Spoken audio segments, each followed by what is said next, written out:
Bonjour amis, je veux vous parler de la voiture Ford Fiesta MK7. Les premières générations de la Ford Fiesta n'étaient pas vraiment attrayantes. Elles étaient tout simplement fades et posaient souvent de nombreux problèmes aux utilisateurs. La 7e génération de ce modèle est complètement différente, du moins visuellement. Difficile de ne pas apprécier sa nouvelle silhouette dynamique. Qu'en est-il de sa fiabilité? Y a-t-il eu des améliorations? La production a démarré relativement rapidement, 1 an plus tard seulement. La voiture est toujours fabriquée dans différents pays sur plusieurs continents. Les principales usines de la Ford Fiesta se trouvent en Allemagne, en Espagne, en Chine, en Inde, au Venezuela et au Mexique. Depuis son lancement il y a 5 ans, Ford a décidé de lui offrir un lifting cet automne.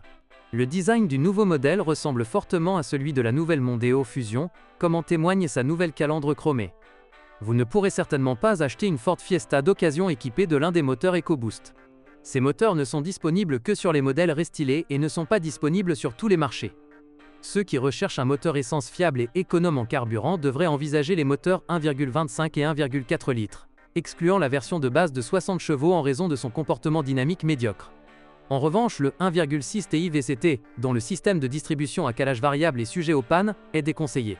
C'est dommage, car son comportement dynamique est nettement supérieur à celui des moteurs plus petits. Les moteurs diesel modernes malheureusement ne durent pas très longtemps. Heureusement, ceux de la Ford Fiesta ne présentent pas de problème majeur jusqu'à présent, à condition de choisir une voiture bien entretenue. Avant l'achat, vérifiez l'usure des composants de la climatisation, en particulier la poulie fragile. Certains véhicules présentent des problèmes de filtre à particules diesel et de fuite dans les conduites de carburant, ce qui peut provoquer une odeur de diesel prononcée dans l'habitacle. Il est donc conseillé de faire preuve de prudence lors du choix d'un moteur diesel. La gamme 4x4 est donc limitée. Les versions antérieures au restylage étaient disponibles avec 3 transmissions, une manuelle à 5 rapports, une automatique à 4 rapports et une boîte robotisée PowerShift à double embrayage, non disponible sur tous les marchés. La Ford Fiesta est équipée de jantes de force McPherson à l'avant et d'une barre de torsion à l'arrière. La voiture a obtenu une excellente note de 5 étoiles au crash test Euro NCAP. Des problèmes électroniques surviennent également occasionnellement. L'autoradio et le verrouillage centralisé, entre autres, sont défectueux. Les propriétaires de Ford Fiesta 7 se plaignent de la mauvaise qualité des plastiques intérieurs, qui non seulement grincent, mais s'abîment facilement. La voiture mérite avant tout des éloges pour son design attrayant, ses excellentes caractéristiques de conduite, son confort correct, son prix attractif, et la facilité d'accès aux pièces détachées à bas prix. Merci de votre écoute, n'oubliez pas de vous abonner et de noter ma vidéo.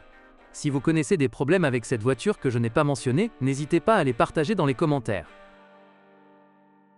Bonjour les amis, vous cherchez une voiture d'occasion, vous devez prêter attention au site web carm.pro. Carm.pro est grand catalogue de voitures, moteurs, boîtes de vitesse. Et le meilleur, c'est que vous pouvez trouver des informations sur les pannes de n'importe quelle pièce, complètement gratuit. Allez sur le site web carm.pro et découvrez tous les éventuels points faibles des voitures d'occasion.